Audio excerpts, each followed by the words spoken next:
a nossa série do livro de Josué, certo? E hoje a gente vai para o capítulo, deixa eu ver se vocês estão ligados, que a Alciane não pode falar, que ela pegou quarta. Aí a gente vai para qual capítulo? Quase, irmão Alencar. 22. Vamos hoje para o capítulo 22, a gente está chegando no final. Então, não falte nas próximas quartas-feiras. Esses capítulos finais aí também são muito interessantes. A gente tem muito a aprender. Então, vamos lá. Josué, capítulo 22.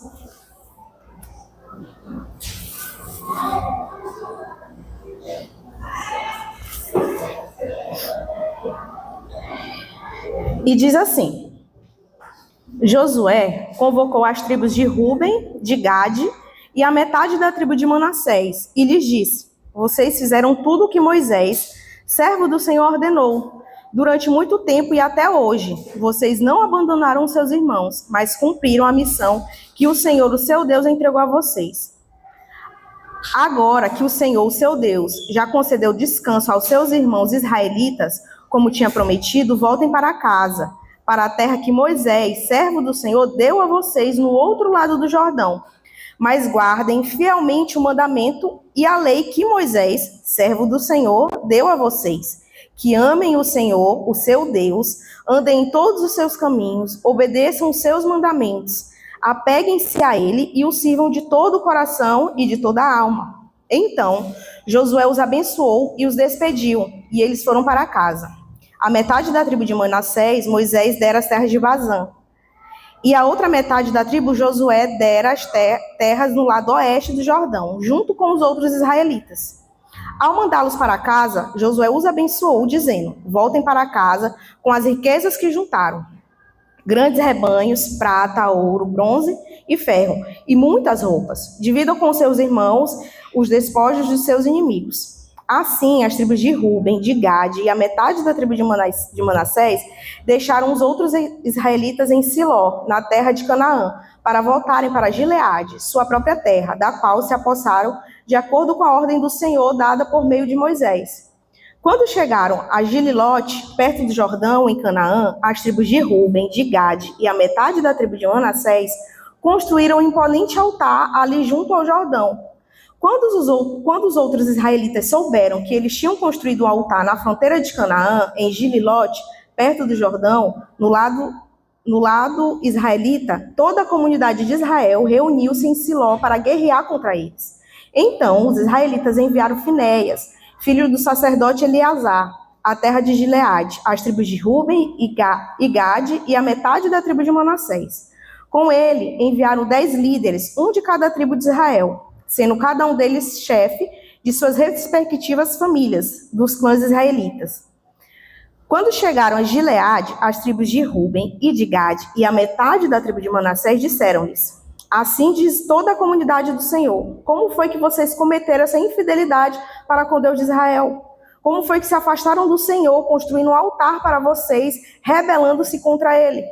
Já não nos bastou o pecado de Peor? Até hoje não nos purificamos daquele pecado. Muito embora uma praga tenha caído sobre a comunidade do Senhor. E agora vocês estão abandonando o Senhor. Se hoje vocês se rebelarem contra o Senhor, amanhã a sua ira cairá sobre toda a comunidade de Israel. Se a terra que vocês receberam como propriedade está contaminada, passem então para a terra que pertence ao Senhor, onde está o tabernáculo do Senhor, e se apossem de um território entre nós. Mas não se rebelem contra o Senhor nem contra nós, construindo para vocês um altar que não seja o altar do Senhor, o nosso Deus. Quando Acã, filho de Zerá, foi infiel com relação às coisas consagradas, não caiu a ira sobre toda a comunidade de Israel, e ele não foi o único que morreu por causa do seu pecado. Vamos ficar até aqui hoje. Vamos orar. Senhor Deus e Pai, essa foi a tua palavra. Queremos te pedir, Senhor, que o Senhor venha falar conosco essa noite, Pai. Te agradecemos, Senhor, pela oportunidade, Senhor, de estarmos aqui reunidos para aprender, Senhor, mais de Ti. Que o Senhor venha, Senhor, trazer renovo para as nossas mentes, para o nosso coração, Senhor, entendimento, maturidade. Que nós venhamos sair, Senhor, daqui diferente de como entramos, Senhor. Que nada venha tirar a nossa atenção daquilo que o Senhor tem para nos falar essa noite, Senhor. Que nenhuma preocupação, nem cansaço, sono, Senhor, qualquer distração venha tirar o nosso foco de Ti, Pai. Fala conosco, Senhor. Essa é a nossa oração, em nome de Jesus. Amém. Gente, tenso. Um momento tenso aqui nesse capítulo. Mas antes da gente entrar aqui no capítulo, só para a gente aqui dar uma recordada no que aconteceu lá no capítulo 21, que a gente viu na quarta-feira passada, né? Eu não fui para o culto, mas eu ouvi a pregação da Kelsiane. E aí a gente viu ali a divisão das terras, né, para os levitas. A gente sabe que os levitas cuidavam ali do templo, né? Então eles não iam receber terras ali próprias para eles, mas a gente vê que o Senhor dá determinadas terras ali no meio, né, do povo para eles morarem, para a família deles morarem. E é interessante quando a Kelsiane comentou na quarta-feira, né, que os levitas eles ficaram espalhados pelo meio do povo, né? Tinha um aqui, tinha outro mais um povo acolá, e era uma forma até mesmo do Senhor cuidar daquelas pessoas, né? Os levitas, eles trabalhavam ali no templo, eram pessoas que tinham, de certa forma, que se preparar, que estudar, que cuidar do templo, porque a gente ouve levita, mas levita não era só quem cantava, não, quem fazia música, não. Eles tinham outros afazeres também no templo, então era uma forma também de instruir o povo, né? De ajudar o povo, de conversar, de dar um aconselhamento. E aí a gente viu essa divisão, né? A gente viu também que eles foram lá, né, diante ali dos líderes, reivindicar o que o Senhor tinha prometido para eles, mas eles foram reivindicar a promessa do Senhor, eles não foram lá de qualquer jeito, né, e aí a gente viu que eles receberam aquilo que o Senhor tinha prometido para eles. E aí no final do versículo 21, a gente vê que fala aqui, de todas as boas promessas do Senhor, a nação de Israel, nenhuma delas falhou, todas se cumpriram. Então a gente viu ali, né, nesse final desse capítulo 21, que aquilo que o Senhor promete, o Senhor cumpre. E aí quando a gente chega aqui no capítulo 22, é um momento assim de certa forma de despedida. A guerra acabou. Já tinham vencido, tinham feito as conquistas dele. Mas quando a gente olha aqui, a guerra não acabou completamente. Porque quando a gente vai lá para Juízes, a gente vê que eles ainda têm terras a conquistar. Mas essa guerra, assim, digamos que de primeiro momento, mais ali presente, mais ali impotente, que eles tinham que guerrear naquele momento, ela estava findada. Eles tinham cumprido aquilo que eles precisavam cumprir ali na travessia do Jordão, conquistar as cidades, conquistar Jericó e vencer as batalhas, né? E a gente vê que isso aqui acabou. E aí, o que a gente vê aqui nesse começo desse capítulo? Que Josué ele vai despedir, vai de certa forma ali exonerar algumas tribos, né? Algumas tribos que eram separadas. Que tribos separadas eram essas? Vamos ler lá no começo do capítulo 1 de Josué. Abre lá rapidinho no capítulo 1 de Josué.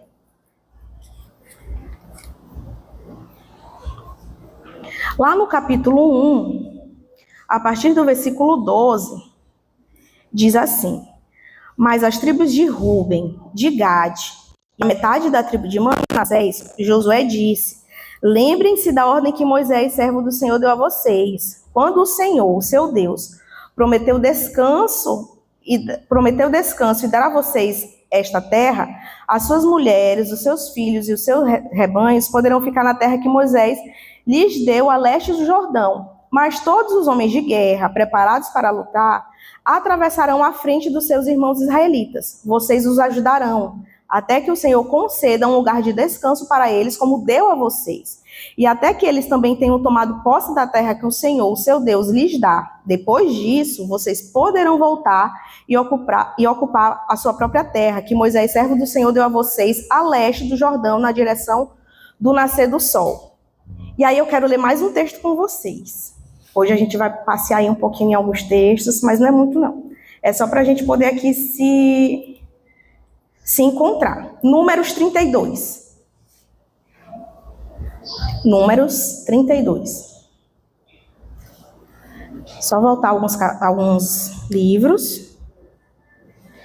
E Números no capítulo 32, no versículo 16, diz assim: então se aproximaram de Moisés e disseram: gostaríamos de construir aqui currais para o nosso gado e cidades, para as nossas mulheres e para os nossos filhos. mas nós não amarraremos, mas nós nos armaremos e estaremos prontos para ir à frente dos israelitas até que tenhamos levado ao seu lugar. Enquanto isso, nossas mulheres e nossos filhos morarão em cidades fortificadas para se protegerem dos habitantes da terra. Não retornaremos aos nossos lares enquanto todos os israelitas não receberem a sua herança. Não receberemos herança alguma com eles do outro lado do Jordão, uma vez que a nossa herança nos seja dada no lado leste do Jordão. Só até aqui. Então, quem são essa galera aqui? É essa galera que, enquanto Moisés estava vivo, né, a tribo de Gade, a tribo de... metade da tribo de Manassés e a tribo de Ruben, né? A galera dessa tribo chamou Moisés. Vocês lembram lá quando a gente começou a estudar o livro de Josué, que o pastor mostrou o mapa aqui, né, dali da divisão, onde ficava o rio. E essas 3 tribos, né, 2,5 na verdade, elas ficaram antes do Jordão. Eles tinham ali seus cultivos, né, de animais, e eles viram que a terra era boa também para plantar e para cultivar esses animais. Então eles chamaram Moisés e pediram para Moisés, deixa a gente ficar por aqui mesmo, que aí a gente vai com vocês, atravessa o Jordão, luta com vocês lá, para a gente conquistar a herança que o Senhor prometeu para os filhos de Israel, e até que essa herança não seja conquistada, a gente não vai vir para cá. A gente só vai tomar posse daquilo que a gente quer quando a gente ajudar lá vocês a conquistarem aquilo que o Senhor prometeu. E aí Moisés, beleza, vamos embora. E é basicamente o cumprimento dessa promessa que eles fizeram ali para Moisés e para o Senhor que está se cumprindo aqui. A vitória estava ali com o povo de Israel, Deus tinha dado vitória para eles tinham ganhado a guerra. E aí essas 2,5 tribos chamaram Moisés. E agora, na verdade, Josué que chamou elas, né? Josué chamou essas tribos e disse assim, gente, a hora é agora. Ele não disse com essas palavras, mas era basicamente isso aqui que estava acontecendo. A guerra acabou e eles estavam sendo agora dispensados, eles tinham cumprido seu acordo. E Josué despede eles com honra, pois essas 2,5 tribos estiveram de prontidão sempre que necessário. Então, durante a guerra, por mais que eles deixaram a família deles lá. A família deles, os filhos, as mulheres, ficaram tudo lá. Era uma região tecnicamente perto. Então, alguns estudiosos até dizem que de vez em quando eles voltavam em casa, né, e mandavam outras pessoas ir ajudar eles lá na guerra. Às vezes com mantimento, às vezes com roupa, às vezes com coisa que eles precisavam.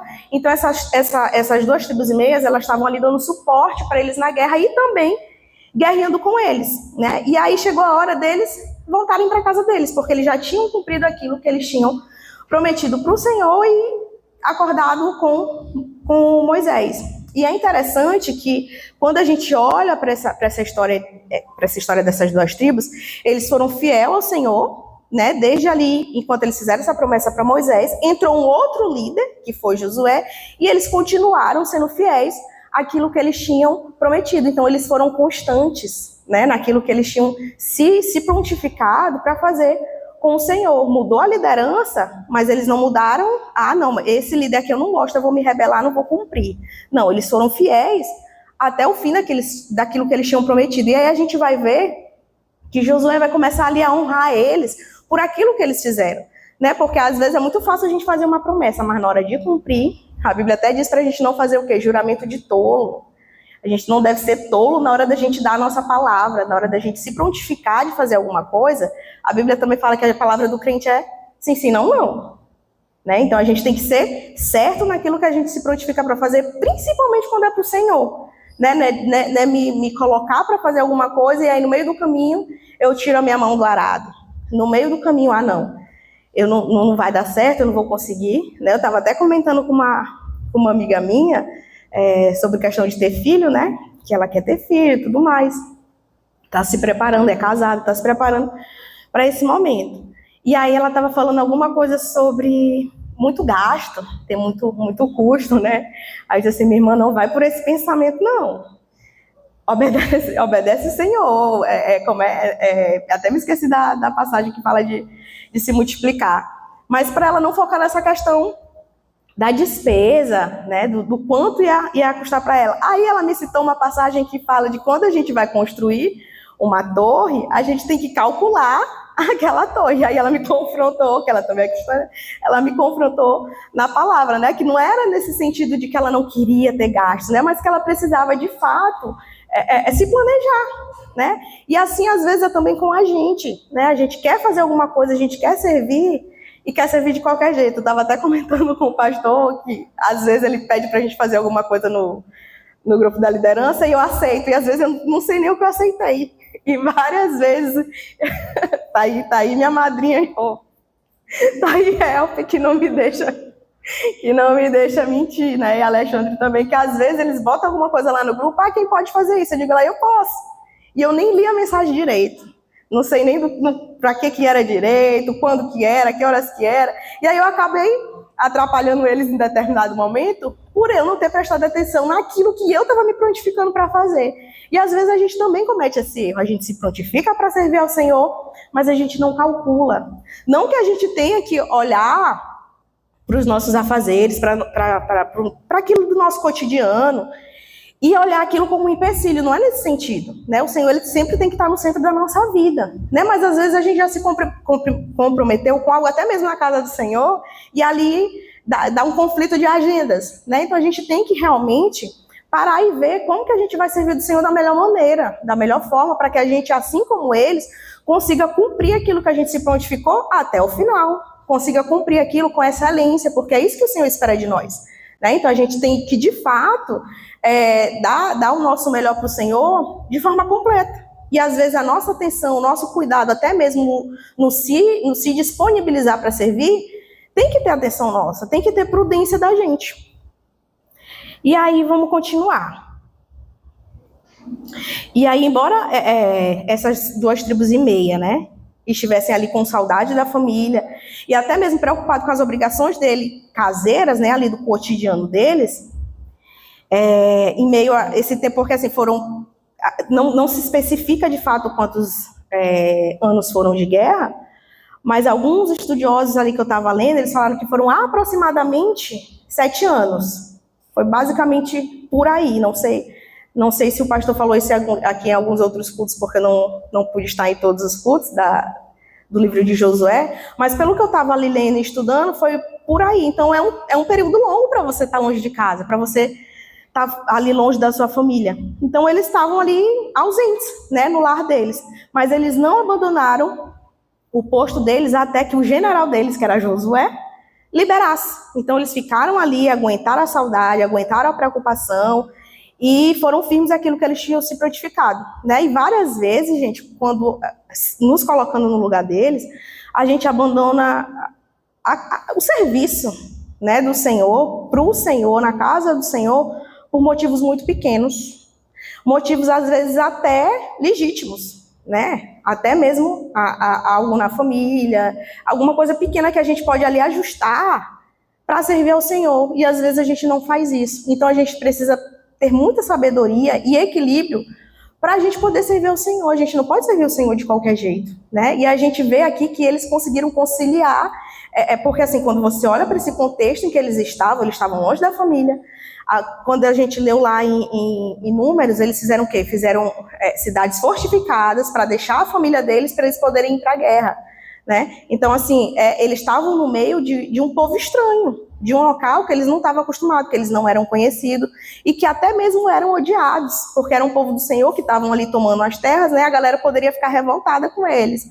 A família ali tem a família ali de umas tribos que estão desprotegidas, vamos lá atacar eles, vamos lá saquear eles. Então, assim, provavelmente passava muita coisa na cabeça deles, muita preocupação. Mas ainda assim eles conseguiram conciliar. Eles conseguiram cuidar da família deles, fizeram a cidade fortificada, cuidaram ali para que eles estivessem protegidos e foram servir ao Senhor. E servir ao Senhor com excelência.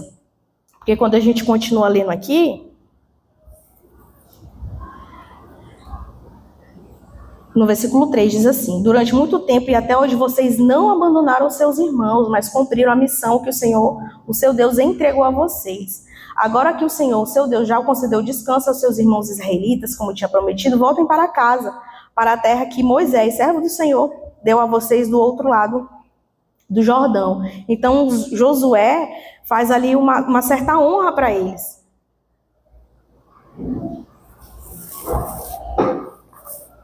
que eles cumpriram fielmente aquilo que eles se dispuseram para fazer. E aí agora é a hora deles voltarem para casa, né? E é interessante aqui, lá em Mateus 20:16 diz que os primeiros serão os últimos e os últimos serão os primeiros. E a gente vê exatamente isso aqui acontecendo. Porque eles foram os primeiros a receber ali a terra deles, mas eles foram os últimos a desfrutarem. Né? Então, assim, como o Senhor faz as coisas de forma justa, né? Porque talvez naquele momento em que eles receberam aquela terra, os outros poderiam ter ficado assim, nossa, mas eles já receberam esse terreninho aqui para eles construir a casa dele e a gente ainda vai para a guerra, vai que a gente não ganha essa guerra. Poderia ter passado isso pela cabeça deles, ali um momento de medo, um momento ali da fé tá fraca no Senhor, e eles poderiam ter pensado desse jeito. Né? Mas como o Senhor ele é perfeito no tempo dele, em tudo que ele faz, porque ele deu essa terra, ele permitiu com que eles ficassem ali naquela terra, mas eles só puderam desfrutar dessa terra depois que os outros israelitas também desfrutaram ali da terra deles, quando eles finalmente tinham ganho a guerra e recebido ali a promessa do Senhor.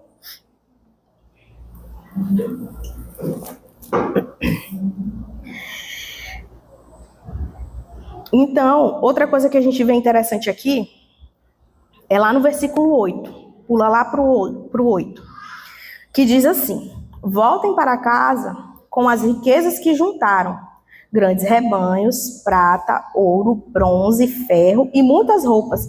Dividam com seus irmãos os despojos dos seus inimigos.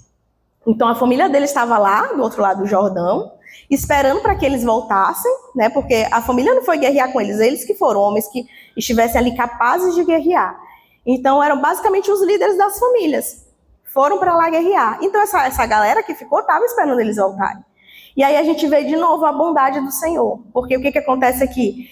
Quando a gente leu lá em Números, eles disseram que a gente não vai vir com nada de lá, porque a nossa herança a gente já recebeu aqui, então a gente vai guerrear e a gente só vai voltar para desfrutar. Mas aí a gente vê como o Senhor é galardoador, porque o que ele faz aqui? Voltem para casa com riquezas que juntaram, grandes rebanhos, prata, ouro, bronze e ferro, e muitas roupas, dividam com seus irmãos os despojos dos seus inimigos. O Senhor, ele nos surpreende, porque a galera que ficou estava esperando só eles voltarem, mas eles não voltam de mãos vazias, eles voltam com os despojos de guerra, e eles não estavam esperando voltar com esses despojos, né? Então, Deus, ele é um Deus assim que nos abençoa quando a gente nem merece, porque quando a gente olha para o contexto, eles fizeram apenas o que eles tinham que fazer, o que eles falaram que iam fazer, e eles também não estavam esperando mais nada de Deus, porque a terra eles já tinham recebido. Mas Deus faz o quê? Dá mais bênção para eles. E não só para eles. Né? Porque quando a gente lê aqui, ele fala o quê? Dividam com seus irmãos. Então, além da família deles, tinham pessoas lá que não tinham ido para a guerra, que tinham ficado lá, talvez para cuidar das famílias, para ajudar no serviço, na plantação, no cultivo ali das coisas que eles cultivavam. E aí essas pessoas que ficaram lá, aguardando o retorno ali dos seus maridos, do pai, né, do avô, da galera que foi para a guerra, receberam não só eles, mas receberam também presentes do Senhor, receberam os despojos de guerra, né? Então, quando a gente realmente descansa no Senhor, né, quando a gente faz ali a obra para o Senhor, ele nos dá mais do que a gente imagina. A gente às vezes recebe coisas do Senhor que a gente nem sonha, que a gente talvez não pede, que a gente talvez não pensa, né? Outro dia a gente estava brincando ali de um irmão, né, que prega aí na internet, que fala que tudo que ele tocar, tudo que ele abraçar, tudo que ele desejar, o Senhor vai dar para ele. Não é nesse sentido, né? Porque a vontade do Senhor, ela é soberana nas nossas vidas. Então, aquilo que vai nos abençoar, se o Senhor quiser nos dar, ele nos dá. Então, o nosso coração tem que estar apenas confiante no Senhor. Aquilo que a gente não precisa, a gente não precisa. E o Senhor sabe aquilo que vai nos fazer bem, aquilo que vai ser maldição na nossa vida, aquilo que vai nos tirar da presença dele. Então, muitas das vezes, os não que o Senhor nos dá, é para nos preservar, é para nos guardar, é para nos abençoar. Só que a gente, na nossa pequenez, às vezes a gente não consegue ver dessa forma, né? E quando a gente olha aqui para esse texto, dali depois da guerra, eles estarem esperando apenas o retorno dos seus familiares, mas os seus familiares chegam com mais coisas do que eles estavam esperando, a gente consegue ali ver e desfrutar, até mesmo apenas uma leitura, mas desfrutar da bondade do Senhor, como o Senhor é bom, como o Senhor cuida, como o Senhor abençoa, né? Então, o nosso coração, ele tem que estar firmado nisso, que o Senhor, ele sabe do que a gente precisa. Mesmo que eles voltassem sem nada, só o fato deles voltar já ia alegrar o coração daquelas pessoas, né? Só que o Senhor, ele sempre nos surpreende, né? Deus, ele é um Deus de surpresas, né? Às vezes não materiais, às vezes pode ser simplesmente ali a presença daquele familiar, né? Mas o Senhor faz mais por eles. E aí, continuando.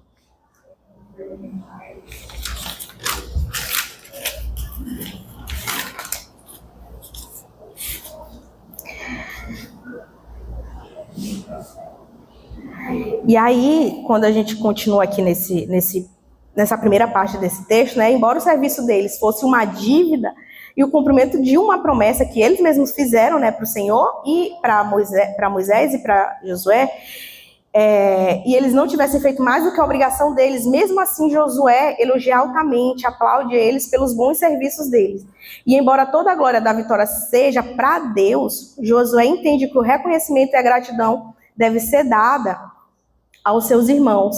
Então é interessante aqui que a forma como Josué fala é uma forma de honraria. É como se eles estivessem ali recebendo a medalha de honra pelo serviço deles prestados. Eu não sei se vocês já assistiram aqueles filmes americanos que a galera vai para o espaço e aí quando volta, tá todo mundo lá em cima do palanque, todo mundo assistindo, aí vai lá o presidente e bota a medalha na roupa deles e faz ali um certo discurso em prol daquela dedicação que aquelas pessoas tiveram, que a gente, pro espaço deve ser uma coisa, né? Ali no contexto do filme, né? Deve ser uma coisa, poxa, vai que explode tudo lá e essa galera não volta, né? Então, assim, é arriscado. Mas lá no contexto desses filmes, né, uma galera que foi, é como se eles estivessem indo para a guerra e conseguido vencer. Que aí eles voltam, todo dia a família esperando. Então é um momento ali de muita honra, né? Muito bonito, de celebrar e tudo mais. É basicamente isso que está acontecendo aqui com Josué. É como se Josué estivesse ali dando a medalha de honra para essas 2 tribos e meias, depois do serviço que eles fizeram. E é interessante que eles têm consciência de que quem venceu a guerra não foi eles. Quem venceu a guerra foi Deus, porque a gente já viu nos capítulos passados que essas pessoas elas não eram combatentes, eles não eram guerreiros, eram pessoas comuns, né? Era como eu lembro que o pastor falou aqui em um dos capítulos, que era como se eles estivessem indo para a guerra com machado, com enxada. É basicamente assim o pensamento, né? De pessoas simples, uma galera ali que cuidava do pasto, mas que o Senhor capacita para ir conquistar, né? Então não eram pessoas que eram guerreiros, eram pessoas simples. Então isso deixa muito claro que quem deu a vitória para eles foi o Senhor. E eles tinham plena consciência disso. Mas ainda assim, a gente vê o líder honrando eles. Porque eles poderiam ser, esse líder, né, o Josué, ou até mesmo as pessoas poderiam simplesmente pensar, não, mas quem nos deu a vitória foi o Senhor. Então, eles foram ali só um pequeno instrumento. Mas o Senhor, ele não olha para a gente de qualquer forma. Ele olha para a gente através daquilo que Jesus fez. Então, quando ele olha para a gente, é com misericórdia, é com amor, é acreditando naquilo que a gente pode. Às vezes a gente acredita que, poxa, eu não sei nem pregar, eu vou para o evangelismo fazer o quê? Eu não sei falar, mas não é a gente, é o Senhor na gente. É o Senhor que nos capacita, é o Senhor que nos conduz, é o Senhor que nos fortalece. A inteligência que você tem não é sua. Não é porque você senta na cadeira e estuda. Não, é porque o Senhor nos concede essa inteligência. E é da mesma forma aqui. O Senhor concedeu essa vitória para eles, mas ainda assim o líder consegue enxergar ali o mérito que eles tiveram, né, de participação, de se doar, de se comprometer e de permanecer até o fim nessa guerra. Então, essa honra que Josué faz ali para eles não é uma honra qualquer, mas é uma honra mesmo ali, de certa forma, merecida, né, porque eles cumpriram aquilo que eles se dispuseram para fazer. E será uma honra para aqueles que se envolvem na casa de Deus, devotar-se a Ele e nunca deixar até que Deus lhes dê descanso. Então, será uma honra para nós chegar lá no final e ver que a gente não desistiu, e ver que a gente não tirou a nossa mão do arado, e ver que a gente não temeu, e ver que a gente confiou no Senhor, e ver que a gente se doou para o Senhor, né? Então, isso vai ser a melhor coisa que a gente vai poder receber depois de viver a eternidade com o Senhor. É olhar para trás e ver que a gente, porque o Senhor, Ele não nos deixa. O Senhor, Ele não larga a nossa mão. A gente é que larga muitas das vezes a mão do Senhor. O Senhor, Ele sempre está nos rodeando. É o Senhor que nos alcança, né? E muitas das vezes a gente não olha para o Senhor, deixa a mão do Senhor. Ah, mas eu não sou capaz, então eu não vou nem começar. Mas é o Senhor que vai nos capacitar. É o Senhor que vai nos instruir, que vai nos... como eu posso... Fugiu a palavra, não era capacitar, era outra palavra, mas fugiu.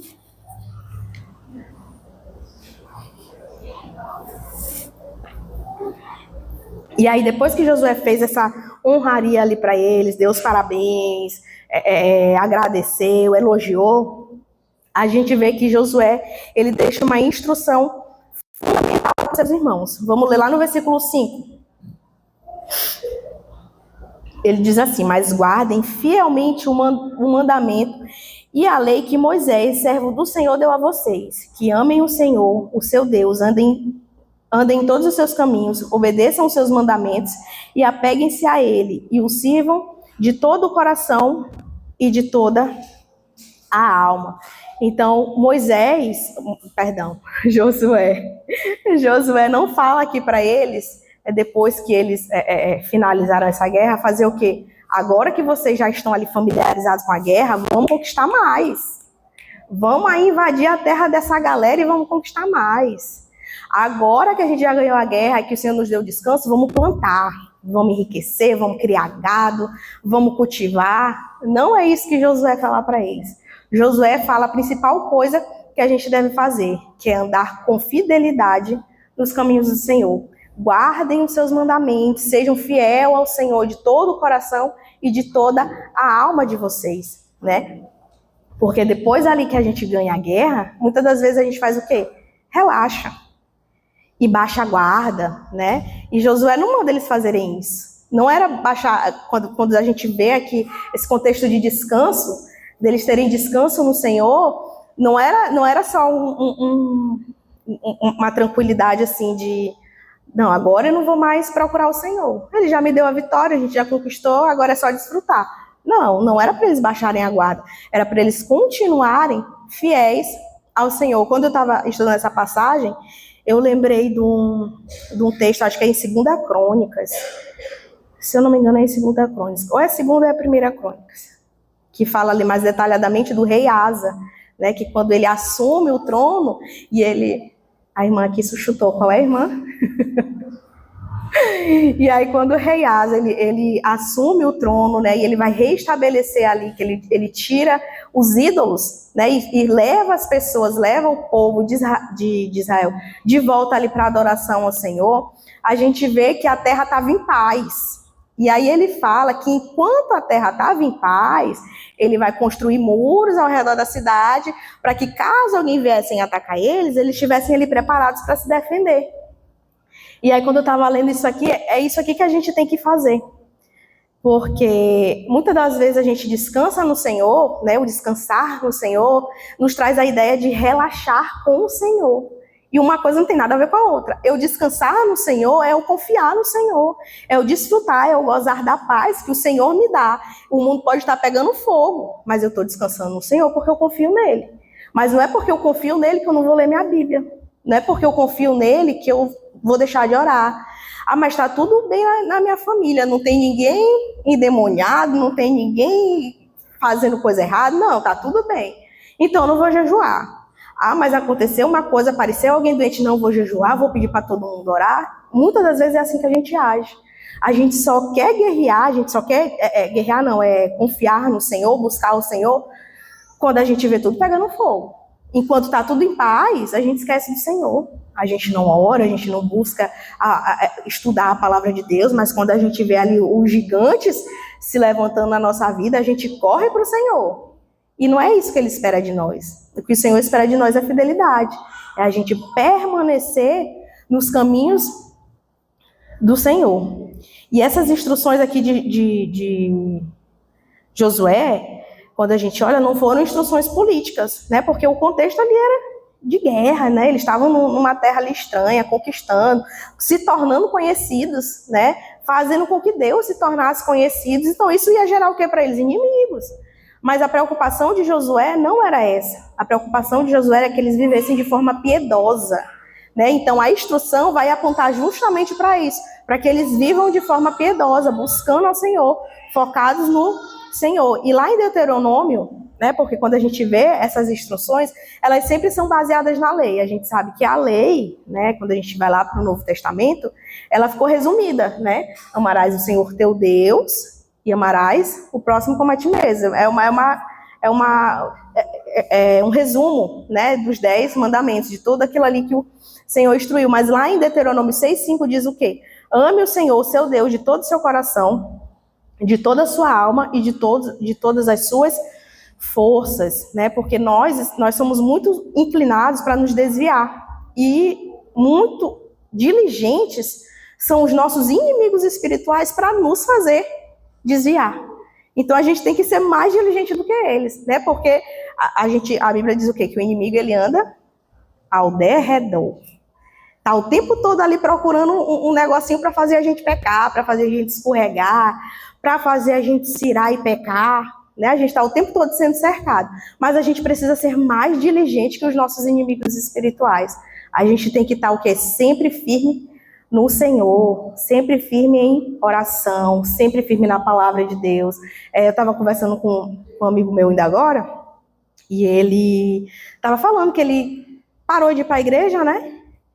E ele disse que ele se decepcionou com o líder, porque assim, o líder a forma como ele falou não foi exatamente assim, mas foi o que ele quis dizer, que o líder era o espelho para ele, né? Era aquela pessoa ali que ele olhava e ele, poxa, eu quero fazer tudo igual ele está fazendo, porque aparentemente ele estava fazendo tudo certo.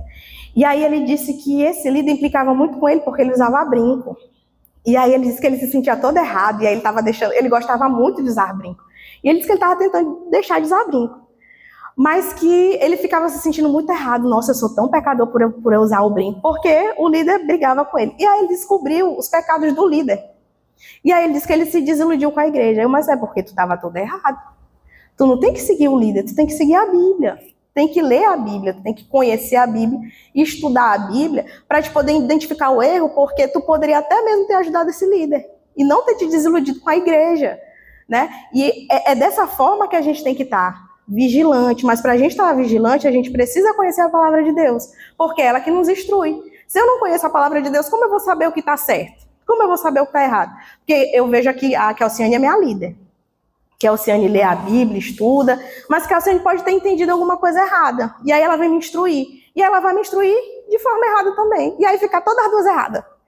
Então, é um ajudando o outro. É para isso que a gente é um corpo. Porque se eu vejo que Kelsiane pode estar indo ali para um caminho errado, não porque ela quer pecar, mas porque ela pensa que ela está fazendo certo, a Bíblia vai me ajudar a ser luz para Kelsiane também.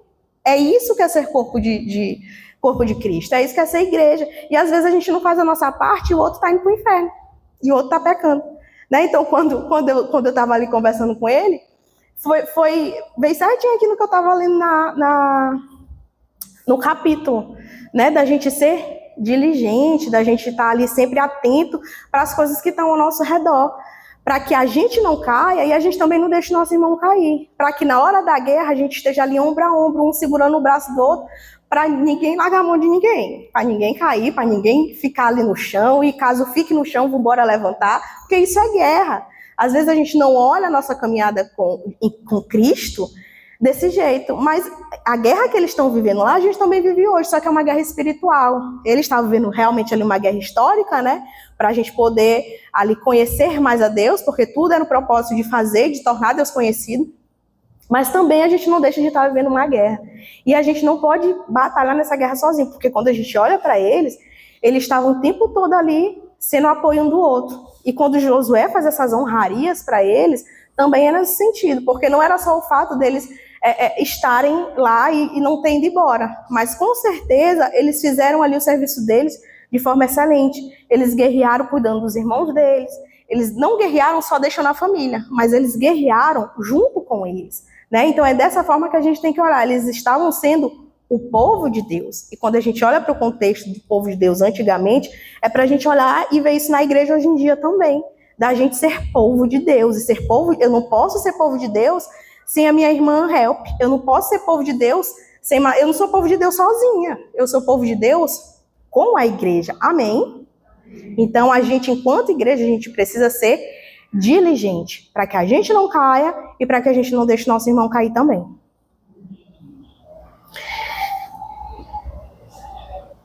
Certo, continuando aqui. E aí, a partir daqui, a gente vê uma coisa interessante. No versículo 9, vamos ler agora a partir do 9. Diz assim: assim, as tribos de Rúben, de Gade, metade da tribo de Manassés, deixaram os outros israelitas em Siló, na terra de Canaã. Então, eles voltaram lá para a terra deles antes do Jordão, para voltarem para Gileade, sua própria terra, da qual se apossaram de acordo com a ordem de Moisés, de acordo com a ordem do Senhor dada por meio de Moisés. Versículo 10. Quando chegaram a Gililote, perto do Jordão em Canaã, as tribos de Rúben, de Gade e a metade da tribo de Manassés construíram um imponente altar junto ao Jordão. Então, o que eles fizeram? Construíram um altar. Voltaram lá para a terra deles, e quando eles chegaram lá, eles foram construir um altar. E construir um altar significava uma quebra no culto ao Senhor. Apontava para o quê? Apostasia, idolatria. E aí, eles voltaram, fizeram esse altar, e aí começou o quê? O famoso fuxico, o burburinho, o disse-me-diz. Vamos continuar. E aí diz assim: quando os outros israelitas souberam que eles tinham construído o altar na fronteira de Canaã, em Gililote, perto do Jordão, no lado israelita, toda a comunidade de Israel se reuniu em Siló para guerrear contra eles. Gente, o negócio ficou bagunçado agora. Voltaram para lá, para a terra deles, onde estava a família deles, com os despojos dele, com as coisas que Deus tinha abençoado, e o que eles fazem? Constroem um altar. E agora? Eita, meu Deus. Como assim, gente? Aí o povo que ficou depois de Jordão ficou sabendo. E ficaram, meu Deus, apostasia. Essa galera vai praticar idolatria. Vamos lá guerrear com eles. E é interessante que eles acabaram de sair do quê? Da guerra. Acabaram de entrar ali na paz que o Senhor tinha dado para eles, no descanso que o Senhor tinha dado para eles. Mas quando eles ficaram sabendo disso, a primeira coisa que eles falaram: vamos guerrear contra eles. Vamos lá ver o que está acontecendo, que a gente precisa guerrear, né? Então, embora eles estivessem, essa galera que voltou, né, eles estavam alegres pelo fato de terem voltado. Só que quando a gente olha para o contexto aqui, essas 2 tribos e meia, eles iam ficar longe do quê? Longe do altar do Senhor, longe do lugar de culto ao Senhor, porque o lugar de culto ao Senhor ia ficar lá depois do Jordão. E eles iam voltar para a terra deles. Então, era como se eles fossem ficar longe do que? Da igreja. Era como se lá não fosse a igreja para eles irem cultuar, né? Poxa, a gente até vai, mas a gente não vai o tempo todo, porque é distante. Então, eles iam... Deixa eu ver se eu anotei aqui o texto que fala sobre isso. Vamos ler lá em Deuteronômio 12. Ó, Deuteronômio, deixa que eu leio aqui para vocês. Deuteronômio 12:5 diz assim: mas procurarão o local que o Senhor, o seu Deus, escolher dentre todas as tribos para ali pôr o seu nome e a sua habitação. Para lá vocês deverão ir e levar holocaustos e sacrifícios, dízimos e dádivas especiais. O que em voto tiverem prometido, as suas ofertas voluntárias e a primeira cria de todos os rebanhos. Ali, na presença do Senhor, seu Deus, vocês e suas famílias comerão e se alegrarão com tudo o que tiverem feito, pois o Senhor, seu Deus, os terá abençoado. Então, o Senhor tinha ordenado que ia ter um lugar específico para eles fazerem o culto deles. Ia ter um lugar específico para eles fazerem o sacrifício, para eles levarem as ofertas deles. Tinha um lugar para eles fazerem isso. Então, essa galera que voltou ia ficar longe desse lugar, porque esse lugar tinha ficado depois do Jordão, lá em Siló. E eles iam voltar para Gileade, antes do Jordão, né? Então, eles iam ficar distantes. Então, com certeza eles tiveram ali um sentimento de tristeza, porque eles iam ficar longe do altar do Senhor. E aí eles fazem o quê? Um altar para eles adorarem ao Senhor. Então, provavelmente a intenção deles não foi ruim. Não foi uma intenção de fazer idolatria. E aí a gente vai, isso já é um convite para vocês não faltarem quarta-feira, que a gente vai entender essa parte só na outra quarta-feira. Mas, o que aconteceu? A galera que ficou depois de Jordão ficou sabendo disso. E pensaram que eles estavam fazendo o quê? Praticando idolatria, que eles iam construir esse altar, né? Para adorar até mesmo o Senhor. Só que a adoração Deus tinha estabelecido que era para ser lá. Então eles não podiam adorar em outros lugares. A adoração deveria só acontecer onde Deus estabeleceu que acontecesse. Então o povo de Israel ficou assim, vamos matar todo mundo. Né? Então aí a gente vai ver um temor. Mas por que eles tinham esse temor? Né? Eles tinham zelo e cuidado pela honra do Senhor. A gente vê que esse povo, por mais que eles tivessem acabado de sair da guerra, eles estavam prontos para guerrear de novo e contra os seus próprios irmãos, era uma guerra civil agora, para honrar o Senhor, para obedecer aquilo que o Senhor tinha estabelecido. Né? Então eles estavam ali prontos para dar o sangue dele, para dar a vida deles de novo, para honrar o Senhor, para obedecer as ordens que o Senhor tinha deixado para eles. Deus é zeloso pelas suas próprias leis e, portanto, nós também deveríamos ser. Deveríamos ter medo de tudo que pareça ou nos leve à idolatria. Então, se parece pecado, eu já deveria ficar com a orelha para cima. Se parece pecado, eu já deveria ficar com o pé atrás. Né? A Bíblia fala ali da aparência do mal, daquilo que a gente olha e não sei não. Né? Então, a gente viu que Josué dizendo para eles serem diligentes, para eles serem firmes, para eles ficarem firmes no Senhor, né? E aí quando eles veem isso acontecendo, é como se eles tivessem deixado isso entrar numa orelha e sair na outra. Essa galera não foi diligente, foi construir logo um altar, vamos lá guerrear eles. Então eles se mostram dispostos a colocar suas vidas em jogo para defender o altar do Senhor. Então, embora ali essa galera fosse irmão deles, foi uma galera que estava na guerra com eles, lutou ali ombro a ombro com eles, né? Porque eu não sei vocês, mas eu não me encaixo muito nesse quesito, mas, por exemplo, a galera que termina ali o ensino médio, é um risca-risca de camisa e bota, hoje em dia eu não sei mais se isso acontece, mas na minha época, e acho que na época de vocês também, quando terminava o ano e era o terceiro ano, o último dia de aula, vamos riscar a camisa de todo mundo, não sei mais quem eu vou ver, não sei mais se eu vou ver que é a minha amiga que sentava comigo, e era uma despedida, e era uma saudade. Eu não senti tanta saudade não, quando acabou eu disse, graças a Deus, que eu não aguentava mais. Mas a maioria das pessoas passam por isso, né? Eu já comecei a sentir falta mesmo assim, quando eu encerrei a graduação, mas no ensino médio eu ia porque tinha que ir. Eu já não aguentava mais. Mas não é assim com todo mundo, né? A maioria das pessoas sente de fato saudade, fica ali com aquele, poxa, eu não vou ver mais fulano, eu não vou mais passar a tarde com fulano, não vou ver mais os meus professores que me instruíram. Então era um momento ali de despedida. E eles tinham acabado de passar por esse momento. Mas isso se apagou assim que eles viram o nome do Senhor ser o quê? Envergonhado. Assim que eles viram ali a ordem do Senhor ser desobedecida, vamos voltar e matar todo mundo. E aí a gente vê que as corrupções na religião, elas são muito mais bem tratadas quando elas são erradicadas logo no início, quando a gente não deixa elas criarem raízes, né?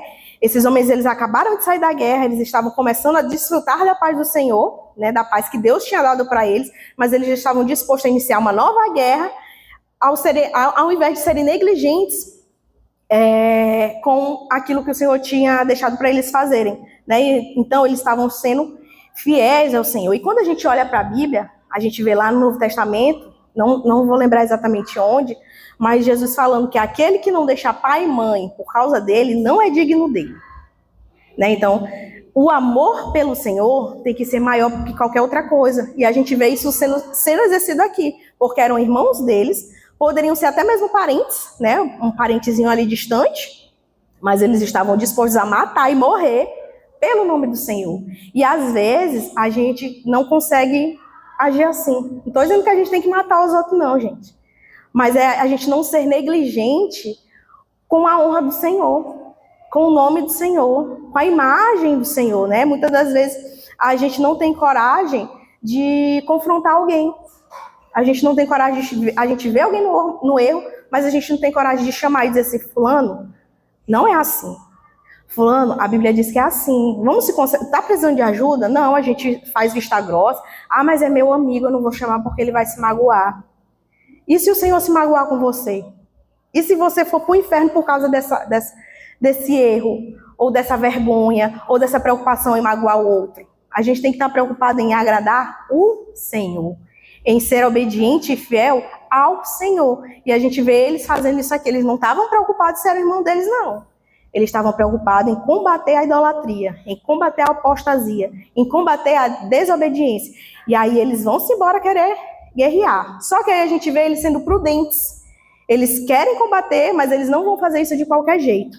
E aí diz assim, no versículo 13: Então os israelitas enviaram Finéias, filho do sacerdote Eleazar, à terra de Gileade, as tribos de Ruben e Gade, e metade da tribo de Manassés.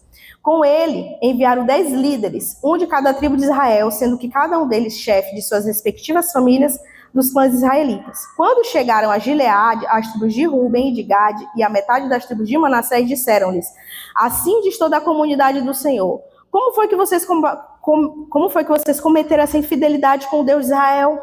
Como foi que vocês se afastaram do Senhor, construindo um altar para vocês, rebelando-se contra ele? Já não nos bastou o pecado de Peor? Então eles chegam lá confrontando. Vocês estão cometendo idolatria? Vocês estão desobedecendo o Senhor? Como é que vocês conseguem fazer isso contra o Deus que nos deu vitória? A gente acabou de sair da guerra, a gente acabou de vencer a guerra e vocês estão desobedecendo o Senhor. Então a gente vê que eles chegam ali irados, mas eles não chegam guerreando. Eles não chegam matando. Por mais que eles tivessem tido ali esse pensamento, essa intenção, eles estavam dispostos a fazer isso, mas eles não chegam agindo pelaquilo que eles acham que deve ser. Eles vão com prudência, né? Eles vão ali sendo diligentes, ali preservando tudo aquilo que o Senhor tinha deixado para que eles tomassem de conta. E aí a gente vê aqui como é o nome dele, gente? Que eu acabei de ler, Finéias, filho do sacerdote Eleazar, né? Quando chega bem aqui no versículo, deixa eu ver, acho que é 17. Versículo 17. Já não nos bastou o pecado de Peor. Eles citam um acontecimento lá de trás, que era quando o povo de Israel estava ali praticando imoralidade sexual com as mulheres moabitas, né? Porque eles ao sacrifício dos moabitas, ao Deus deles, era sacrifício de sexo. Então, o israelita estava no templo praticando, eu não lembro se era no templo. Não, eles são mortos em frente ao templo. Mas ele foi pego praticando imoralidade sexual com uma moabita. E aí esse aqui, Eleazar, ele vai lá e atravessa a espada neles dois. Ele mata eles dois ali mesmo. E aí, a forma como ele fala aqui, lembrando isso, é porque eles têm consciência, eles têm temor, que quando a gente está em iniquidade, essa iniquidade ela não afeta só quem está vivendo ela. Ela afeta todo mundo. Todo mundo pode ser contaminado. Paulo, eu acho que é em Coríntios? Eu acho que é em Coríntios 5. Acho que é 1 Coríntios. Não tenho certeza, gente. Mas é em Coríntios. Que Paulo, ele condena ali o jovem que estava tendo relação com essa madrasta. E aí ele diz o quê? Expulsem ele do meio de vocês. Vocês estão tendo orgulho disso. É para expulsar ele do meio de vocês. Né? Porque a iniquidade ela tem que ser banida. O pecado ele tem que ser cortado pela raiz. Ele não pode dar fruto. Então, se a gente vê algo de errado no meio da igreja, a gente tem que tirar, a gente tem que chamar, tem que confrontar, tem que exortar. Só que a gente vê eles fazendo isso aqui não de qualquer jeito. A gente vê eles fazendo isso aqui com amor.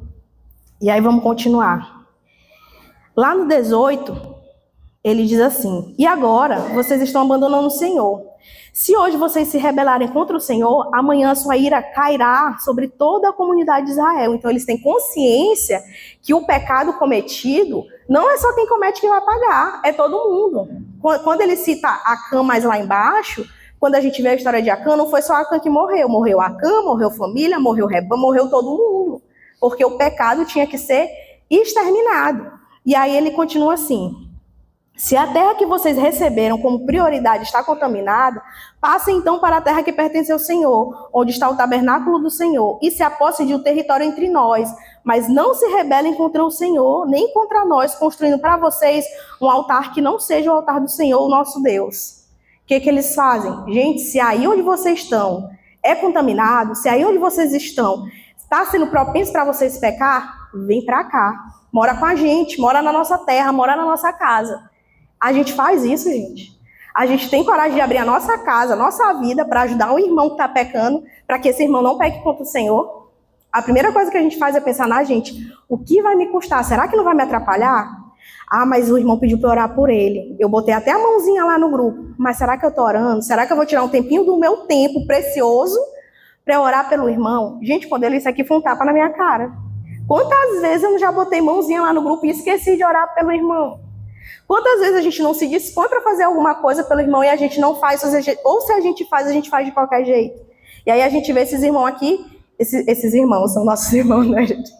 A gente vê eles aqui querendo dar a herança deles, para eles morar, para eles não pecarem contra o Senhor. Então eles não estavam preocupados só em exortar, eles estavam preocupados em resgatar eles também, para que eles não continuassem em pecado. Eles não sabiam qual foi a intenção deles construírem o altar. Eles estavam preocupados para que não houvesse pecado contra o Senhor. Eles estavam sendo ali totalmente, eles estavam praticando de fato o amar o próximo, o cuidar do próximo, o se doar pelo próximo, que foi coisas que a gente já aprendeu aqui na escola bíblica, né? Da gente abrir a nossa casa, da gente saber conversar, da gente saber saudar. Várias vezes aqui em escola bíblica a gente aprende sobre essas coisas, sobre o amar o próximo, uns aos outros, que a gente passou o semestre todinho aprendendo. E aí na primeira oportunidade da gente praticar, a gente esquece. A gente não ora, a gente não chama para exortar, a gente vê o irmão indo para o inferno. Quando eu estava estudando, eu lembrei de Alexandre falando que Arthur, quando olhou o vídeo ali do negócio da litorânea, ele disse, está todo mundo indo para o inferno.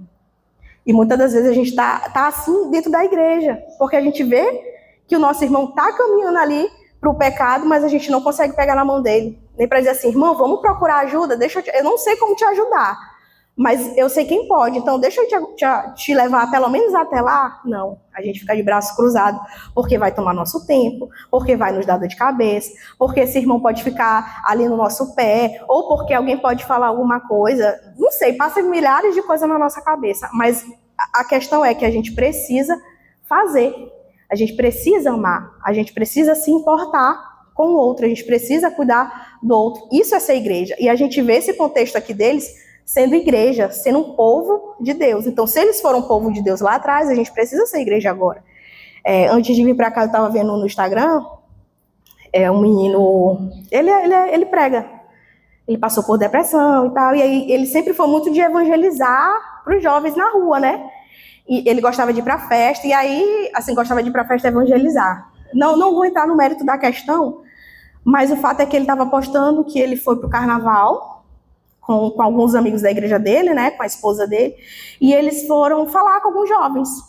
E aí ele estava comentando, né, que ele depois, né, ele recebeu algumas, por ele ser famoso, as pessoas conheciam ele. E aí ele estava mostrando uns prints da mensagem que ele recebeu, dos jovens falando que viram ele lá com a esposa dele. Gente, eu achei isso perfeito.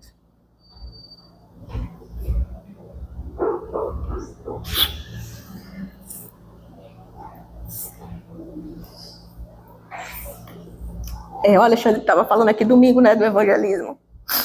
E assim, a gente muitas das vezes não se importa com as pessoas lá fora, com as pessoas que estão indo para o inferno. E aí ele estava colocando que um jovem respondeu, né, mandou uma mensagem para ele e disse assim, eu te vi com a tua esposa e eu não queria estar ali, só que eu fiquei com vergonha de falar com vocês.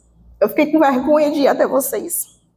Mas essa vida, ele estava relatando, né, que ele não queria estar ali, que aquela vida não era para ele. Então, às vezes, só a presença dele ali já de alguma forma impactou a vida daquele jovem.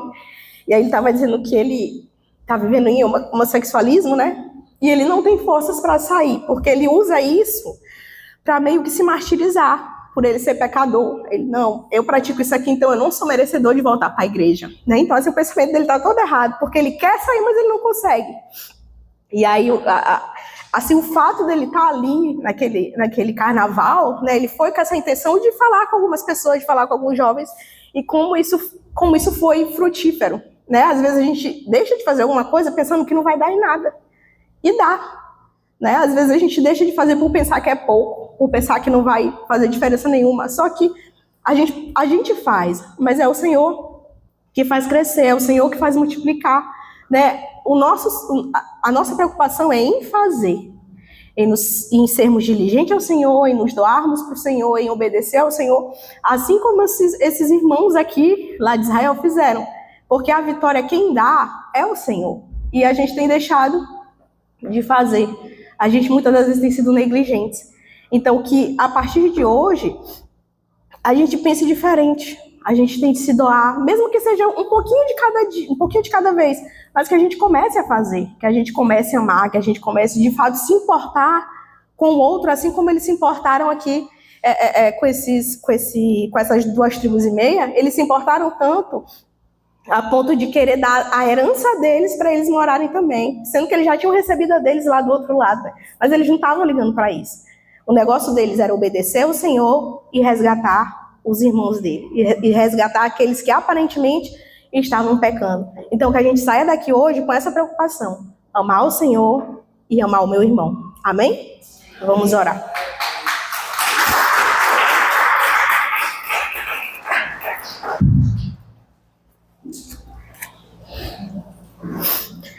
Fica de pé.